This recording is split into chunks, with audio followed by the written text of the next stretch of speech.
সভ্যতার অগ্রগতির সঙ্গে তাল মিলিয়ে পৃথিবীর বুকে অভিশাপ হয়ে নেমে এসেছে দূষণ।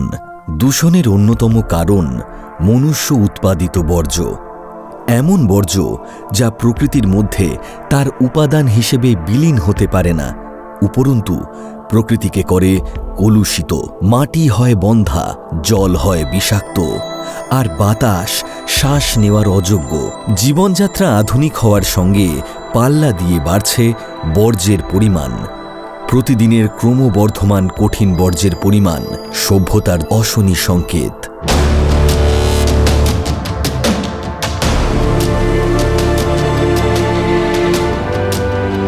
শুধু ঝাড়ু মেরে বিদায় করলে হবে না, আমাদের দরকার সচেতনতা।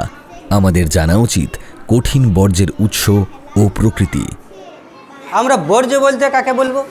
বর্জ্য পদার্থ কি না, আমাদের বিভিন্ন কাজের ক্ষেত্রে এমন কিছু জিনিস বা পদার্থ বেরিয়ে আসে বা ফেলে দেওয়ার মতো হয়, যেগুলো আর কখনো কাজে লাগে না, সেইগুলোকে বলা হয় বর্জ্য পদার্থ। শিশুরা যদি বর্জ্য সম্পর্কে সচেতন হয়, তাহলে পরিবেশ তথা প্রকৃতি তথা আমাদের সকল সমাজ দূষণ সম্পর্কে সচেতন হবে।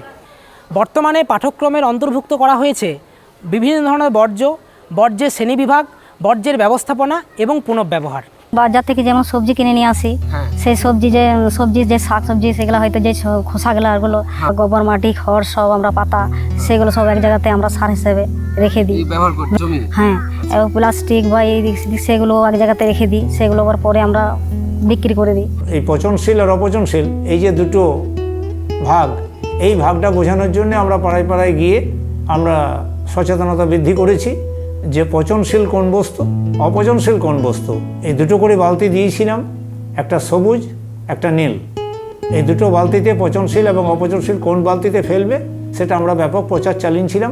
এসএইচজি গ্রুপ থেকে যে ট্রেনিংটা পেয়েছি, সেখানে আমাদের ট্রেনিংটা দেওয়া হয়েছিল একটা ছোট্ট করে গর্ত খুলে, সেখানে বিভিন্ন রকমের যে আমাদের শাকসবজি আছে যে রান্না করি তার খোসা টোসা নিয়ে ফেলতে হবে, এবং কিছু যে বাড়ির ধরো গরু আছে তার যে গমাই সারটা আছে, গমাইটা পাই, সেটাও আমরা অল্প অল্প করে এইভাবে পরপর করে জমা করি। জমা করার 3 মাস পরে আবার ওটাকে খুলে ছাওয়াতে রেখে হাওয়া খাইয়ে তারপরে আমরা বাড়িতে সবজি চাষের উপরে মানে ব্যবহার করি। আর বেশিরভাগ আমি এই জৈবর উপরে চাষ করে আমার দেখেছি যে এখানে সবজিতে আমার ভালো প্রফিট। আমাদের প্রত্যেকের বাড়ি বাড়ি সার গর্ত করতে হবে, পচনশীল জৈবগুলোকে সেই গর্তের মধ্যে ফেলতে হবে। যদি বাড়ির কারোর বাড়ি যদি জমি জমা না থাকে ওই ফেলার জন্য, তাহলে ছোট্ট যদি সবজি বাড়ি থাকে সেই সবজি চারা গাছ লাগালে সেখানেও দিতে হবে। এছাড়া না যদিও তা থাকে তাহলে সেগুলোকে জমা রাখতে হবে এবং আমাদের পঞ্চায়েত থেকে এসে ওইগুলোকে নিয়ে যাবে। ঘরে, বাগানে বা বাজারে উৎপন্ন পচনশীল বর্জ্য যেমন আনাজের খোসা, বাজারের উচ্ছিষ্ট শাকসবজি পশু খাদ্য হিসেবে ব্যবহার করা যায়। সার তৈরির একাধিক পদ্ধতি আছে। সাধারণভাবে পচিয়ে যেমন সার তৈরি হতে পারে, তেমনি কেঁচো ব্যবহার করে সার তৈরি করা যায়, যাকে ভার্মি কম্পোস্ট বলে। গোবর থেকে মিথেন গ্যাস তৈরি করা যায়। আমরা সবাই জানি না যে প্লাস্টিকের ব্যবহারটা বেড়েছে, কারণ এই প্লাস্টিক ব্যবহার কমাতে গেলে নিজেদের সচেতন হতে হবে, তাই না? বাজারে যখন বাজার করতে যাব তখন আমাদেরকে কি করতে হবে, বাড়ি থেকে ব্যাগ নিয়ে যেতে হবে। 120 মাইক্রনের নিচের পলি ব্যাগ বন্ধ করতে হবে, সবাই এটা জেনেছি। কাঁচ আর প্লাস্টিক বোতল এগুলো যা কিছু গুছিয়ে রাখলে সব বিক্রি হবে। সে মাসে অনেক 100 টাকা পেয়েছি, এ মাসে আবার এই রেখেছি, কবে বলতে কবে ভাঙাচোরা দোকানে এসে যাবে, আমরা বিক্রি করব। Reduce, reuse, recycle. প্লাস্টিক বর্জ্য কমানো ও প্লাস্টিক দূষণ রোধের 3 মূল মন্ত্র। বিভিন্ন উপায়ে সংগৃহীত প্লাস্টিক বর্জ্য সরকারি ও বেসরকারি উদ্যোগে পুনরায় ব্যবহারযোগ্য প্লাস্টিক কাঁচামালে পরিবর্তন করা হয়।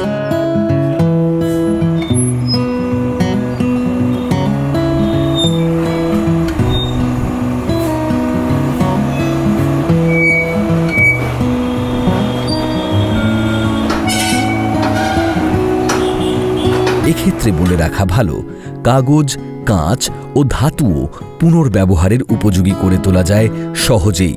আমাদের মূল উদ্দেশ্য ছিল যে পরিবেশটাকে সুরক্ষিত রাখা, এবং সেখানে সবথেকে বেশি করে আমাদের বাজার এলাকাটা মানে নোংরা আবর্জনা হয়ে থাকতো, সেটাকে আমরা পরিচ্ছন্ন রাখার কারণে যে উদ্যোগটা আমরা নিয়েছি, সারা পাথর প্রতিমা বাজারে প্রায় 1000-এর উপরে আমাদের দোকান রয়েছে। প্রথমে আমরা শুরু করেছিলাম এই দোকানগুলোকে নিয়ে, তাদের এই ওয়েস্টটাকে নিয়ে আমরা একটা নির্দিষ্ট জায়গায় রেখে সেখান থেকে পরিবেশটাকে বাঁচানোর তাগিদে।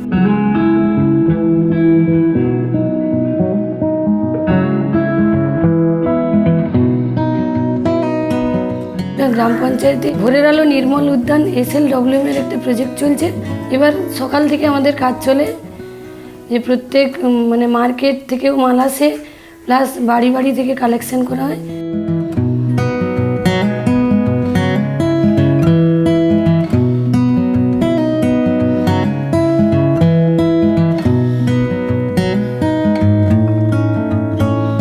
নিয়ে সেই মালটাকে মানে বাছাই করা হয়। ওই বাছাইয়ের মধ্যে চলে আমাদের যেটা পচনশীল বস্তু কোনটা, অপচনশীল বস্তু।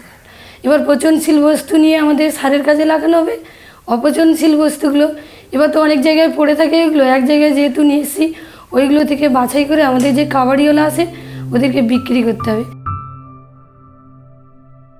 সার আমরা 2 ধরনের তৈরি করছি, যেটা হচ্ছে কেঁচো কম্পোস্ট মানে ভার্মি কম্পোস্ট তৈরি হচ্ছে, আর যেটা কম্পোস্ট তৈরি হচ্ছে, যেটা মানে সব রকমের খাবারকে মিক্সড করে চেম্বার করা হচ্ছে, ওটা থেকে রৌদ্রুতে শুকনো করা হয়, তার জন্য এটা কম্পোস্ট।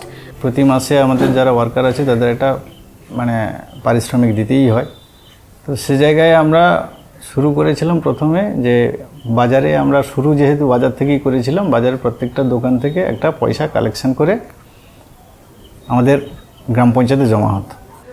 আর দ্বিতীয়টা হচ্ছে বাড়ি বাড়ি গিয়ে কালেকশন করা হয়, এবং তৃতীয়টা হচ্ছে সার বিক্রি, এবং চতুর্থ হচ্ছে অপচনশীল যে মালটা বিক্রি হয় তার থেকেও কিছু কালেকশন হয়। তো আমরা সেখানে গ্রাম পঞ্চায়েতের ওন ফান্ড থেকে ওর সঙ্গে সংযোগ করে দুটো পয়সাকে এক করে প্রতি মাসের তাদের পারিশ্রমিকটা দেওয়ার ব্যবস্থা করেছি। আসুন শপথ নিই, এ পৃথিবীকে শিশুর বাসযোগ্য করে যাব আমরা।